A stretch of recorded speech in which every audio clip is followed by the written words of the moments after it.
बेचारे हमारे भगवान राम के जो पिताजी थे दशरथ, उनके हाथ से एक आदमी मर गया था। मतलब उनके हाथ से उन्होंने तीर चलाया, मर गया वो श्रवण कुमार मर गया था। श्रवण कुमार को के मरने पर उनके माँ बाप ने क्या किया था? श्राप दिया था। क्या श्राप दिया था? तुम्हारा बेटा चला जाएगा तुम्हें छोड़कर। तुम भी ऐसे ही, जैसे मैं अपने पुत्र के वियोग में रो रहा हूं, ऐसे तुम भी पुत्र के वियोग में रोते रोते मरोगे। अब तो उसका तो बेचारे का कोई इंटेंशन भी नहीं था, अब पता नहीं रहा होगा इंटेंशन। जनोगा कहती है, नमस्कार दोस्तों, स्वागत है आपका इस सीरीज में जिसका नाम है जर्नी ऑफ सोल्स, आत्माओं की यात्रा। इसको हम स्पिरिचुअल यात्रा भी कह सकते हैं। आज मैं एक चीज़ जानना चाहता था, आप लोग मुझे बताइएगा दोस्तों, आप भी मुझे बताइएगा नीचे कमेंट करके कि हमारे आचार्य प्रशांत भाई का क्या ओपिनियन है अबाउट रीबर्थ। बिकॉज जब भी मैं रीबर्थ की बात करता हूँ, पुनर्जन्म की बात करता हूँ, पास्ट लाइफ की बात करता हूँ, तो बहुत से लोग कमेंट करके बताते हैं कि आचार्य प्रशांत कहते हैं ऐसा कुछ नहीं होता, हमारा कोई जन्म नहीं होता। तो वो जानना चाहते हैं कि मेरा क्या ओपिनियन है। फिर वो ये भी कहते हैं कि आपको अगर उनको समझना है तो आप उनके ढेर सारे वीडियोस देखिए। और फ्रैंकली स्पीकिंग मेरे पास टाइम नहीं है किसी भी इंसान का ओपिनियन जानने के लिए, चाहे वो आचार्य प्रशांत हों, चाहे आपके आचार्य रजनीश हों, या even for that matter Krishnamurti हों या रमण महर्षि हों। मुझे किसी का ओपिनियन नहीं जानना है, क्योंकि ओपिनियन ऐसा होता है जैसे एक ब्लैक बोर्ड पे आपने कुछ लिख दिया, वो बदल जाता है। भाई बदलना ही चाहिए, बिकॉज थॉट्स और बिलीफ से बनता है ओपिनियन। तो मुझे ये नहीं जानना है कि आचार्य प्रशांत का ओपिनियन क्या है। मैं जानना चाहता हूँ कि लोग जब उनको देखते हैं तो क्या समझते हैं पुनर्जन्म से। तो अगर कोई अच्छा बड़ा कमेंट करके डालेगा तो मेरे लिए बहुत हेल्प हो जाएगा, मेरा बहुत टाइम बच जाएगा। मैं भी पहले बिल्कुल नहीं मानता था कि हमारा कोई पुनर्जन्म होता है, लेकिन जब से इसका लॉजिक समझ में आया है, पुनर्जन्म का लॉजिक और दुख के निवारण का लॉजिक, तब से मेरी ये गहरी अंडरस्टैंडिंग हो गई है कि हम लोगों का जन्म होता है, मल्टीपल जन्म होते हैं। आचार्य रजनीश कहा करते थे, दो तरीके से लोग समझते हैं। एक तो वो ग्रुप है जो बिल्कुल नहीं मानते कि हमारा जन्म होता है, जैसे मुस्लिम कम्युनिटी में जहाँ तक मैं समझा हूँ वो लोग यही मानते हैं कि एक ही जन्म होता है बस। उसके बाद आप चले जाते हैं भगवान के पास, अल्लाह मियाँ के पास, फिर आपके वो अच्छे और बुरे कर्म का हिसाब किताब करते हैं। लेकिन हिंदुओं में ये माना जाता है कि हमारे ढेर सारे जन्म होते हैं। ये खाली मामला ये नहीं है कि होता है नहीं होता है, क्वेश्चन ये है कि उसके पीछे क्यों हम बिलीव करें। गौतम बुद्ध को तो एक्सपीरियंस हो गया था, उनके एक्सपीरियंस की पूरी किताब बनी है। उनके पिछले कई जन्मों का, जो गौतम बुद्ध का जन्म हुआ है ढेर सारे, उसकी कौन सी किताब है? नहीं पढ़ा नहीं कभी? जातक कथाएं, उसमें उन्होंने बताया कभी मैं हाथी था, कभी मैं कोई और जानवर था, ऐसे ढेर सारे जानवरों की बात बताते थे। जेनोगा तो कहती है भाई हम कभी जानवर न थे न कभी होंगे, एक्सेप्ट तब जब हम बहुत ज़्यादा क्रूड, जैसे जिन लोगों ने भी ये उस बेचारे डॉक्टर का रेप किया होगा, वो जानवर थे ही। इस दुनिया में ना, हम जब पैदा होते हैं तो हम एक अननोन दुनिया में आते हैं, हमको नहीं पता होता क्या है। फिर हमारे आसपास के लोग, हमारे माँ बाप, हमारे बड़े भाई बहन हमको दिखाते हैं कि देखो ये अच्छे लोग हैं, ये बुरे लोग हैं, ये पढ़ाई करनी चाहिए, ऐसे शादी करनी चाहिए, ऐसे बिहेव करना चाहिए लोगों के साथ में। लेकिन हर चीज़ के पीछे एक नियम है, संसार का नियम है। उसी नियम को समझ करके हम आज गर्मी को यूज़ करते हैं, आग को यूज़ करते हैं, हम समंदर में, नदियों में ब्रिज बनाते हैं, हम छोटी छोटी और बड़ी बड़ी ऑर्गेनाइजेशंस बनाते हैं, हम खाली हवाई चीज़ पर विश्वास करते हैं। पैसा एक हवाई चीज़ है, उन्हीं नियमों पे विश्वास करके। ऐसे ही एक नियम है पुनर्जन्म। मामला ये है ही नहीं कि हमारा जन्म नहीं होता या होता है। आपका रोज़ जन्म होता है। जब आप सोते हो तो आप मर जाते हो, फिजिकल वर्ल्ड के लिए मर जाते हो। जब उठते हो तो फिर आपका जन्म हो जाता है। लेकिन डिफरेंस ये है, जब आप जगते हो तो आप एक स्टोरी जीते हो, जिसमें आप अपने आप को किसी का भाई, किसी की माँ, किसी का हस्बैंड, किसी का बेटा बोलते हो, और उसमें आप फंसा हुआ महसूस करते हो। 90% लोग फंसा हुआ महसूस करते हैं। अपने पड़ोसियों के साथ में आपकी दोस्ती भी हो सकती है, दुश्मनी भी हो सकती है, चाहे आप चाहो चाहे ना चाहो।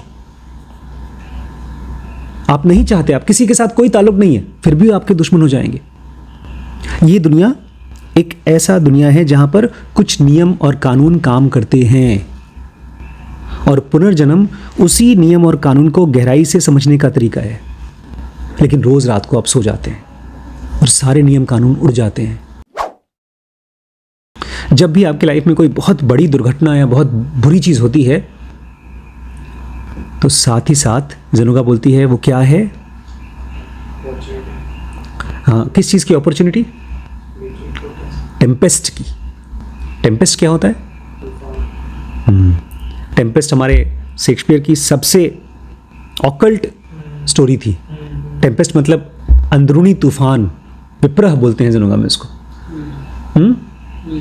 नहीं, उलझन कह सकते हैं, ऐसे कह सकते हैं, मन के अंदर की चर्निंग चलती है। आपने ठीक है खूब ढेर सारी किताबें पढ़ ली, आपने आचार्य प्रशांत को सुन लिया, आपने रमण महर्षि को सुन लिया, आपने मेरे भी वीडियो सुन लिए, उसके बाद आप जिएंगे कैसे? आपके साथ जब आपके सामने वाला आपका दोस्त, जिसको आपको लग रहा था मेरा दोस्त है, वो अचानक से आपके पीठ के ऊपर खंजर मारता है, तब आप साधु हैं या जानवर हैं? अभी रिसेंटली मुझे पता चला, एक बच्ची अपने बाप को बोलती है कि उन्होंने मेरा रेप किया। मुझे लगा यार बड़ा ख़राब चीज़ है, ऐसा नहीं करना चाहिए। बाद में मैंने किसी से पूछा तो मुझे उस बच्ची के लिए लग रहा था कि ये तो गलत किया, अपने बाप के ऊपर ऐसा इल्ज़ाम लगाया। बाद में किसी और से बात की तो बोलते हैं बात सच थी। अब वो आदमी जिसने अपनी बेटी का रेप किया, या वो बच्ची जो डर रही थी काफ़ी दिनों से, दोनों को ही नहीं पता इस दुनिया में धर्म क्या है। धर्म मतलब एक रूल, एक लॉ, जिसको समझ करके हम आग को इस्तेमाल कर रहे हैं, नदियों पे ब्रिज बना रहे हैं। रूल बोलेंगे कि प्रिंसिपल बोलेंगे? सिद्धांत, रूल नहीं बोलेंगे, लॉ। अगर मैं आज किसी से बात कर रहा था, बोलते हैं अगर कोई हमसे दुश्मनी करेगा डॉक्टर साहब, हम तो उसको गोली मार देंगे, उसके बाद जो होगा देखा जाएगा।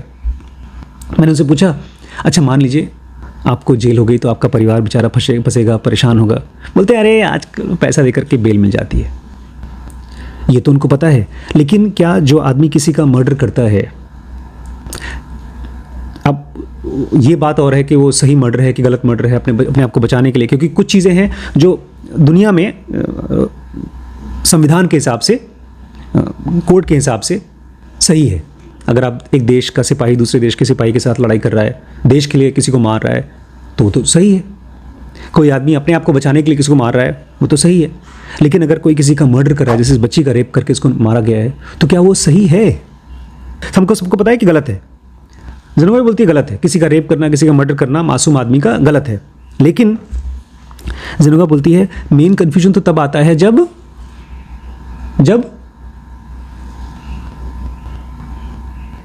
नहीं याद है आप लोगों को जनवा का वो लाइन ना? तुम लोग जिनोगा नहीं पढ़े हो यार, क्या तुम लोग जिनोगी बोलते हो अपने आप को। कौन है जिनोगी यहाँ? अच्छा,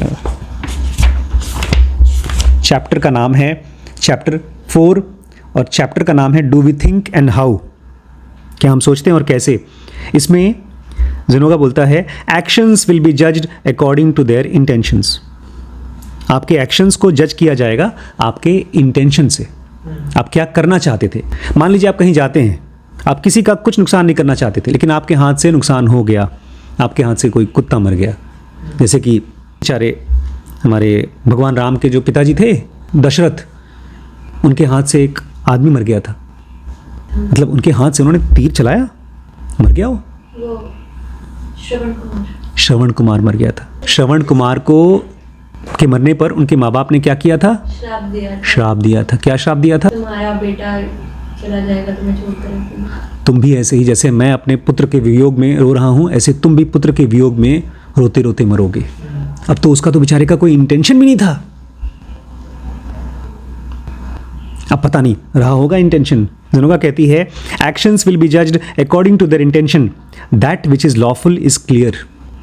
जो सही है इस ब्रह्मांड में वो क्लियर है। अब वो सही क्या है? अगर आप गैस पर एक लोहा रखते हो और उसमें पानी डालते हो, उस आग से लोहा गर्म होगा और उस लोहे से आपका पानी गर्म होगा, आप खाना बना लो। लेकिन उसी आग पे अगर आप अपना हाथ डाल देते हो तो पानी गर्म नहीं होगा, आपका हाथ जल जाएगा। ये एक सिद्धांत है। जो सही है वो क्लियर है और जो गलत है वो गलत है। रेप गलत है, मर्डर गलत है, बट बहुत सी बीच की चीज़ें हैं। जब आप अपनी माँ से बोलते हो, तुमने मुझे मारा क्यों?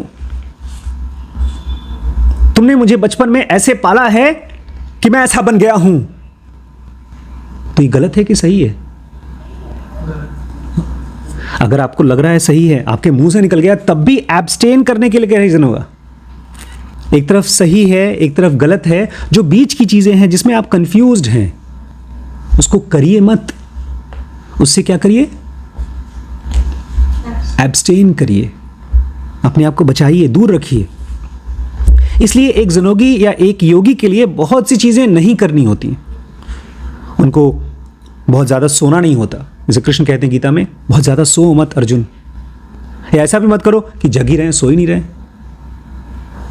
खाना ऐसा मत करो कि बहुत ज़्यादा खाओ या भूखे ही रहो, जैसे हमारे बुद्ध बेचारे भूखे रहते थे बहुत दिन तक एनलाइटन होने से पहले। तो ये जो कॉन्सेप्ट है पुनर्जन्म का, ये उसी सिद्धांत को समझने की कोशिश है। अगर आपने उस सिद्धांत को समझा तो आपका कल का जन्म, अब वो सपने में जब आप जाएंगे नींद के बाद, वो भी आपका एक जन्म ही है।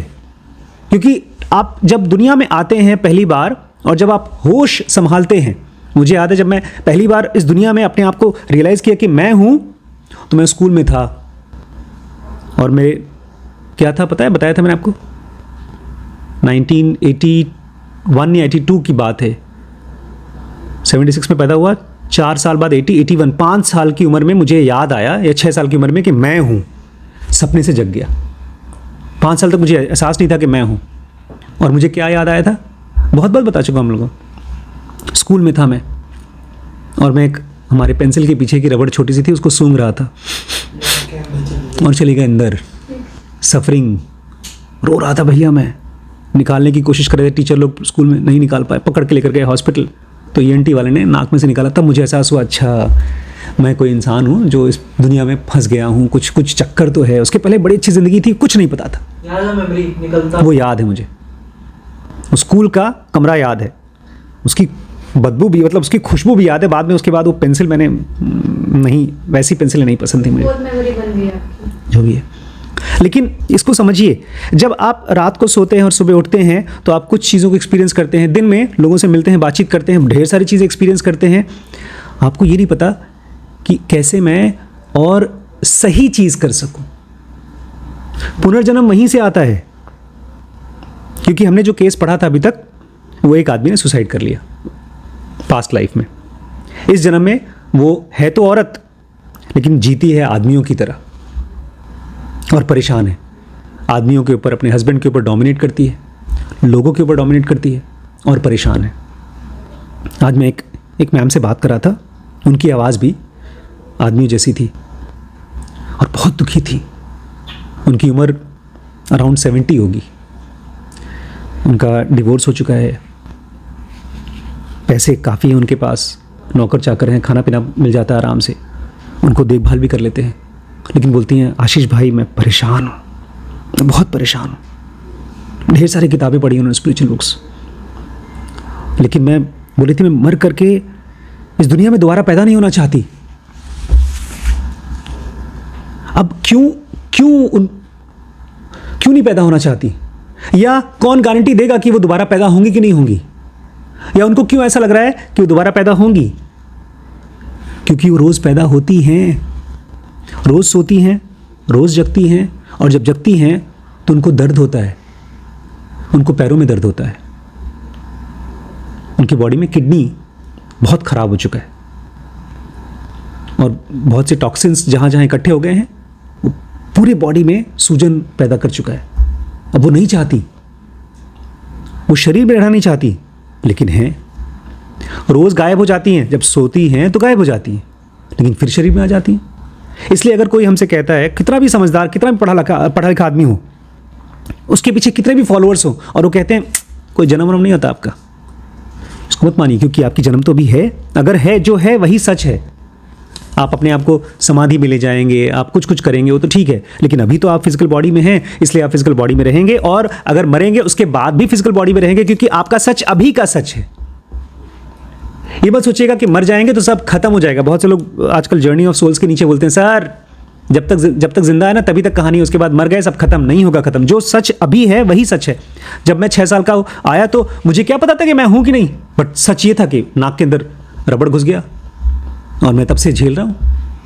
अब मैं मरूंगा और फिर से ऐसे ही किसी कान में, किसी मुंह में, कहीं पर कुछ फंस जाएगा। आए दिन बच्चे आते हैं अपना एक्सरे कराकर, सिक्का खा गए, कहीं आग जला लिया अपना। भाई साहब, हमारे भाई साहब थे वहां पर, घर पे खेल रहे थे, बल्ब तोड़ करके नीचे डाले, पैर में घुस गया। इसलिए कभी ये मत कहिएगा कि सर हमारे आचार्य भाई कहते हैं कि हमारा पुनर्जन्म नहीं होता, हमारा टेंशन खत्म। अभी कहाँ हो तुम?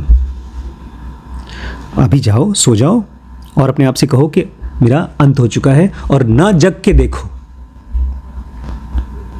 और अगर अभी आपकी जिंदगी में कोई छोटी या बड़ी उलझन है तो आपका पुनर्जन्म होगा। ये ऐसे ही है जैसे कि अगर तार कम वोल्टेज का है और उसमें से बिजली जा रही है तो उसमें शॉर्ट सर्किट होगा। ये ब्रेन अगर सफ़र कर रहा है, ये बॉडी सफ़र कर रही है, तो पुनर्जन्म होगा। और आपका ये काम है कि आप खोजें कि आपका पिछला जन्म कैसा था। ऑब्वियसली ये सेक्शन जब 2B खुलता है तब पता चलता है, और जब वो जान लेते हैं तब आप अपने जानते भी इसलिए हैं ताकि आप फ्यूचर का जन्म को सही कर सकें। अच्छा, वो तो मरने के बाद होगा, लेकिन फिलहाल आप अपने पास्ट जन्म को मानिए कल का दिन, कल मैंने क्या किया। जैसे आज श्रीश का PTM था, मुझे बड़ा अच्छा लगा। इसने PTM में अपने सारे पेपर्स देखे, अच्छे नंबर थे, बुरे नंबर थे, जो भी, लेकिन हर एक जहाँ पर मिस्टेक किया था उसका फ़ोटो खींच करके इसने अपने ग्रुप में डाला। जो हमारा ग्रुप है, मेरा और शीश का एक पर्सनल ग्रुप है, डाउट्स ग्रुप करके, नहीं उसका नाम है लो मीटर। जब भी हम लोग, मतलब ये लो होता है, अब मैं भी डाल दूंगा कभी मैं दुखी हूँ तो आपका पिछला जन्म क्या है? कल का दिन। और आपका फ्यूचर लाइफ क्या होगा? कल का दिन जो आने वाला है। अगर आपने कल के दिन से कल का दिन को बेहतर कर लिया तो आपके पिछले जन्म से फ्यूचर का जन्म सही होगा। एक भाई साहब से पूछा मैंने, अगर मेरा दुश्मन होता तो ये बता रहा था, गोली मार देते, बेल वेल बाद में देखते। ऐसा मत करिएगा। इस दुनिया में जो भी चल रहा है ना, आजकल खूब मूवमेंट चल रहा है। डॉक्टर्स, हम लोग डॉक्टर्स हैं, आज हमने क्लिनिक बंद कर रखी थी उस बच्ची के, उसके लिए कि डॉक्टर्स के ऊपर गलत काम होता है, लेकिन खाली डॉक्टर्स के ऊपर थोड़ी गलत काम होता है, तो हर किसी के साथ गलत काम होता है। उसको अगर बचाना है, ऐसी चीज़ें ख़त्म करनी है, तो हम लोगों को कोर से, इसलिए कृष्ण ने ये नहीं कहा कि दुनिया का पॉलिटिकल संविधान बदलो। उन्होंने अर्जुन से कहा, और हम सब से कह रहे हैं कि अपने आप को योगी बनाओ। नहीं तो अगर कृष्ण भी बहुत बड़े भाई राजनेता थे, वो राजनीतिज्ञ भी थे, पॉलिटिशियन थे बहुत बड़े, लेकिन उनकी लाइफ का जो निचोड़ है वो है कि बिकम अ योगी। तो कहते हैं इसमें, इस बुक में, जर्नी ऑफ सोल्स में, बहुत से लोग इनके पास आते हैं। इनका नाम है माइकल न्यूटन। मतलब अब तो खैर नहीं है, ख़त्म हो चुके हैं। इन्होंने बहुत सी किताब लिखी है, जर्नी ऑफ सोल उन्होंने लिखी है। कहते हैं कि जब लोग मेरे पास आते हैं पास्ट लाइफ में जाने के लिए, मैं उनको हिप्नोटाइज करता हूँ, पास्ट लाइफ में ले जाता हूँ, तो बहुत लोग नहीं जा पाते। अगर आप जाना चाहते हैं ना, तो आपको बहुत दिनों तक कोशिश करनी पड़ेगी। तो क्यों नहीं जा पाते? क्योंकि उसके पीछे कुछ रीज़न है। अब जो लोग भी कहते हैं ना कि पास्ट लाइफ नहीं होता, चाहे आचार्य प्रशांत को सुन करके या किसी भी किताब को पढ़ करके, उनका मन जो भी कहता है, उनको खाली ये जानना होगा ये चीज़ विश्वास करना होगा। पास्ट तो जैसे हमको हमारे पास पास्ट का दिन का तो मेमोरी है ना, ऐसा तो नहीं हो सकता कि हम बोलें कल था ही नहीं, क्योंकि हमारी मेमोरी में है। ऐसे पास्ट लाइफ केवल हमारे एक्सेस में नहीं आया, मेमोरी के एक्सेस में नहीं आया। इस तरह के लोगों से मिलकर के बहुत से लोग उनके पास जाते हैं, आपके डॉक्टर ब्रायन वेस के पास। अगर आप करना चाहें तो आप ले लीजिए, उनसे अपॉइंटमेंट ले लीजिए। ऑलमोस्ट 20 साल का उनके पास अपॉइंटमेंट बुकड है पहले से। हमारे डॉक्टर ब्रायन वेस, वो अब ग्रुप सेशंस करते हैं, 10,000 5,000 लोग इकट्ठे होते हैं, उनको ले जाते हैं पास्ट में, फिर वो आउट ऑफ बॉडी जाते हैं, लोग सोल से भी बात कर पाते हैं। लेकिन आप चाहें तो जा सकते हैं पास्ट में, उसके लिए कुछ महीने तक अपने माइंड को शांत करना होगा। है मेमोरी, है वो पास्ट लाइफ की आपके अंदर में, लेकिन आप मौज मस्ती करने के लिए जा सकते उसमें। जैसे हमारे कुछ लोग हैं, हमारे जान पहचान में ही हैं, वो नौकरी करना चाहते हैं मौज मस्ती के लिए, पैसे कमाने के लिए। आप किस लिए नौकरी कर रहे हैं? काम करने के लिए। कुछ लोग ज़्यादातर नौकरी करना चाहते हैं मौज मस्ती के लिए। नहीं, मैं खुद भी करता था। मैं ज़्यादातर ज़िंदगी ऐसी जीता था कि चलो ओशो को सुन लिया, मज़ा आ रहा है। आज भाई साहब बता रहे थे कि ओशो बहुत अच्छा बोलता है। मैं बोला था वैसे ही बोलना चाहिए हमें भी ऐसे ही बोलना चाहिए, हमारे वीडियोस वायरल हो जाएंगे। तो वायरल करने के लिए आप अपने पास्ट को मत जानने की कोशिश करिए। जान भी लेंगे तो भी आपको विश्वास नहीं होगा। मैं बहुत से ऐसे लोगों को जानता हूँ जिन्होंने अपना पास्ट लाइफ रिग्रेशन कराया, फिर उनको पूछता हूँ पिछले जन्म में तो आप ये थे, बोलते हैं अरे वो तो ऐसे ही था, पास्ट लाइफ रिग्रेशन करा दिया, वो तो पता नहीं था कि नहीं था। अरे जब आपने कोई चीज़ समझा है, जाना है, तो उसको विश्वास तो हो। मुझे तो अपने जितने पास्ट लाइफ दिखे हैं, मुझे पक्का है कि वही था। वो ऐसे ही पक्का है जैसे कल मैं गया, एसडीएम से मिला, परसों गया, मैंने खेत देखा, ऐसे क्लियर है। लेकिन उसके पीछे पर्पस है। पास्ट में जो आपने किया है उसमें से आपको सीखना होगा एवरी डे। इसलिए मैं कह रहा हूं आपसे, आप जिस इंसान से बात कर रहे हैं, चाहे वो कितना भी खराब लग रहा है, उससे हमको सीखना होगा। और आप लोग क्या करते हैं? इधर आ, मैं तुझे बताता हूं तुझे कैसे रहना चाहिए। तू अपनी पत्नी से कायदे से नहीं रहता, तो अपनी बीवी को पैसे क्यों नहीं देता? मैं नहीं करूंगा ऐसी गलती। मेरी बीवी जब कहेगी ना दरवाजे के लिए पैसे चाहिए, खट से निकाल के दूंगा। आप करिए, दूसरों को ज्ञान मत दीजिए। मैं अपनी बच्ची को तो मारूंगी नहीं, बिल्कुल कतई नहीं मारूंगी। हम लोग ज्ञान देने के चक्कर में होते हैं। पास्ट लाइफ या फ्यूचर लाइफ, हर किसी की लाइफ ज्ञान लेने के लिए। इस पूरे एपिसोड में 10-15 दिन के एपिसोड में खाली मुझे ये समझ में आ रहा है कि मैंने बहुत सी चीज़ें नहीं ली हैं ज्ञान के लेवल पे। थियरी के लेवल पे ले लिया, लेकिन प्रैक्टिकल एक्सपीरियंस के लेवल पे नहीं लिया। इसलिए लोगों को लगता है पास्ट लाइफ नहीं होता, क्योंकि लोग सच पूछिए तो केवल एक्सपीरियंसेस चाहते हैं, मज़े कर लें, एक अच्छी फिल्म देख लें। एक मैंने कहा मोटिवेशनल फिल्म 8.1 IMDb की फिल्म आएगी, देख लें, एक्सपीरियंस आ जाए, लेकिन नॉलेज नहीं चाहिए। आजकल मैं स्टॉक के ऊपर वीडियो बना रहा हूं, इसलिए नहीं क्योंकि मुझे पैसे कमाने हैं, क्योंकि मुझे लग रहा है अरे यार ये तो ग्रेट नॉलेज है। मतलब पहली बार मुझे पता चला, जैसे जानवर, कुछ जानवर हैं जो 2 करोड़ साल तक जिंदा रहे इस धरती पर, तो उनकी कुछ खास क्वालिटी हैं, उस क्वालिटी से हम लोग सीख सकते हैं। स्टॉक मार्केट की कंपनीज के बारे में, कुछ ऐसी कंपनी जो 200 साल तक जिएंगी या 50 साल तक जिएंगी। अगर यही नॉलेज हमारे वॉरेन बफेट के पास था, जो लोग भी लॉन्ग टर्म इन्वेस्टर्स होते हैं, वो लोग पैसा कमाने में उनको मज़ा नहीं आता, उनको मज़ा आता है उस नॉलेज को समझने में। बिकॉज नॉलेज क्या करता है? Knowledge is not just power बेटा, पावर तो इस दुनिया का है। पता है, पावर इस दुनिया में बहुत कमज़ोर चीज़ है। आप किसी को पावर से अपने हरा दो या कोई आपको हरा दे, अल्टीमेटली वो फ्रस्ट्रेशन हो जाता है। आपके सामने कोई कमज़ोर आदमी आ जाए, उस दिन मेरी गाड़ी के नीचे एक कुत्ता मर गया था, मुझे केवल दुख ही हुआ। बड़ा पावरफुल आदमी हूँ, मेरे पास इतनी बड़ी गाड़ी है कि उसके नीचे कुत्ता मर गया। हमारा पड़ोसी है, बहुत बदतमीजी कर रहा है, मैं उसको मार दूँ, उसके बाद क्या? Power is not, knowledge is not power. हाँ, नॉलेज से पावर आती है। आपको किसी के बैंक अकाउंट का नंबर पता है, पासवर्ड पता है, आप उसका पैसा चुरा सकते हो, but knowledge has something else. हम लोग इस दुनिया में फंसे हैं because of lack of knowledge. तो नॉलेज क्या है?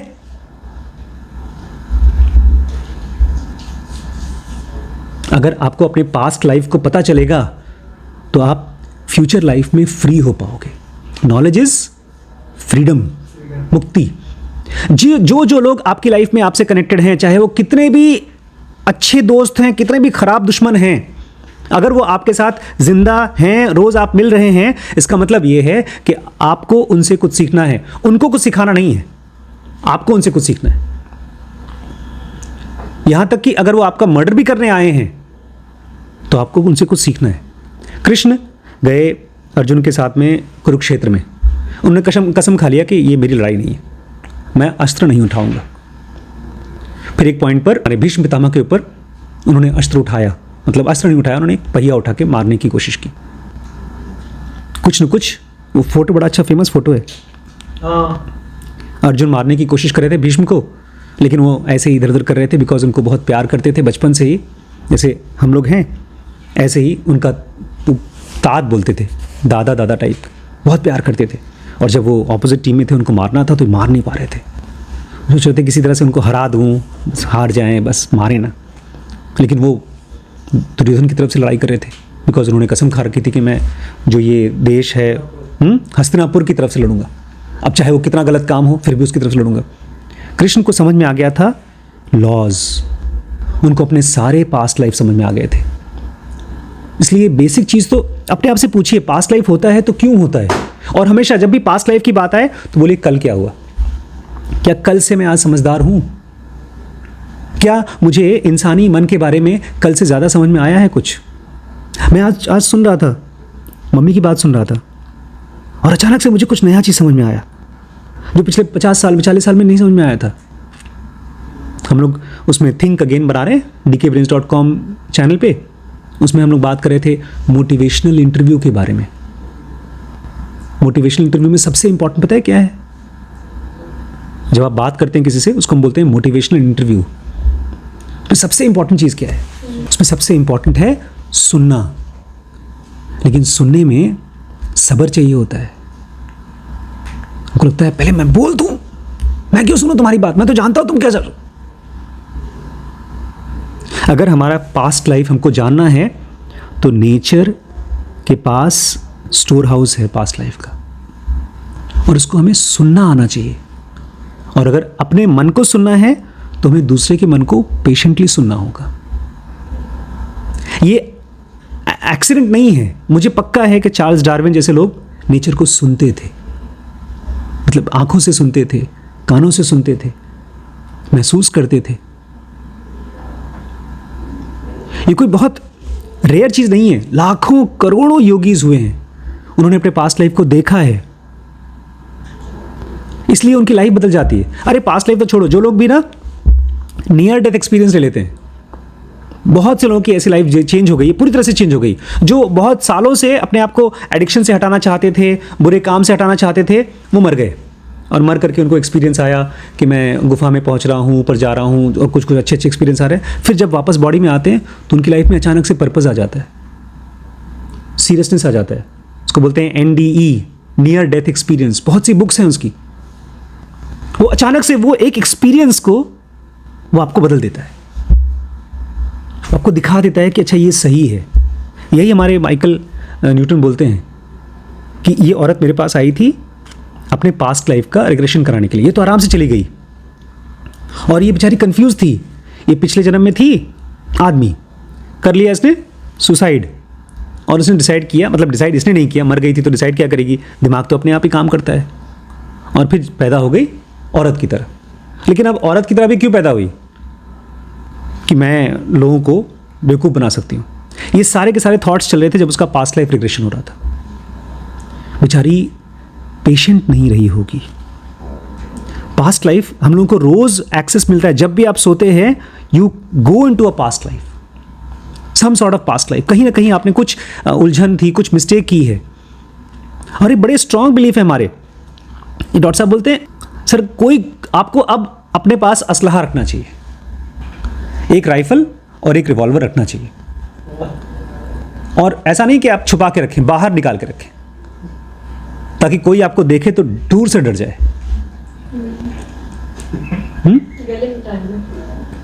नहीं, कल मैं गया था वहाँ पे, गया था, उसके पापा बोल रहे थे, कोई बोल सकते हैं, तभी तो निकाल के रख दिया। बेचारा छोटा सा बच्चा आ रहा था, उसके ऊपर रिवॉल्वर लगा दी डर के मारे। अभी मैं आपको कल की वीडियो में बताऊंगा किस तरह से पास्ट लाइफ को जानना बहुत ज़रूरी है। अगर कहीं पर कोई आपको पास्ट लाइफ रिग्रेशन करा दे, उधर भी उससे भी आपको फ़ायदा नहीं होगा, आपको खुद ही जानना होगा। और अपना एक जन्म नहीं, पिछले कई जन्म जानने होंगे। बिकॉज हो सकता है पिछले 10वें जन्म में आपने कोई मिस्टेक किया हो, सब ठीक हो गया, आपने सब जान गए, लेकिन 120वें जन्म में आपने कोई गड़बड़ी की हो। एक बहुत बड़ा एक रास्ता है, हाईवे, जिस पर आपको आना है। अभी आप क्या कर रहे हैं? हम लोग ये बॉडी लेंगे, नहीं हम ये घर लेंगे, नहीं हम इससे शादी करेंगे, नहीं हम ये नौकरी करेंगे। ऐसे करके जैसे हम रोज़ कंफ्यूज होते हैं, ऐसे हम कंफ्यूज होकर के चीज़ें चूज करते हैं, ऐसे कंफ्यूज होकर के जन्म लेते रहते हैं।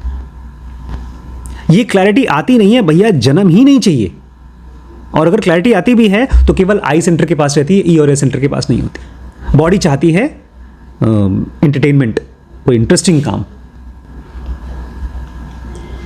और इमोशंस चाहते हैं मेरी दुश्मनी मत करना मुझसे, तुम भले तुमने मुझे पाला पोसा हो। और फिर इंटेलिजेंस बोलता नहीं मुझे टॉप करना है क्लास में। ये हमारा माइंड है जिसको एक वो हाईवे नहीं पता, वो हाईवे जो कृष्णमूर्ति को समझ में आ गया था, रमण महर्षि को समझ में आ गया था। वो उस हाईवे में थॉट्स नहीं चलते, उस हाईवे में केवल ये रहता है कि वाह यार ठीक है मुझे जेल में जाना पड़ा, मेरे ऊपर केस हो गया, मैं गरीब हो गया, मैं अमीर हो गया, लेकिन मज़ा कितना आ रहा है चीज़ों को समझने में। इसलिए गांधी जैसे लोग जेल में रह करके भी अपनी बायोग्राफी लिखते थे। लिखने से आप अपने आई सेंटर में सत्वगुण में आएंगे, और जैसे जैसे आप सत्वगुण में जाएंगे वैसे वैसे आपको सेक्शन 2B का एक्सेस मिलेगा।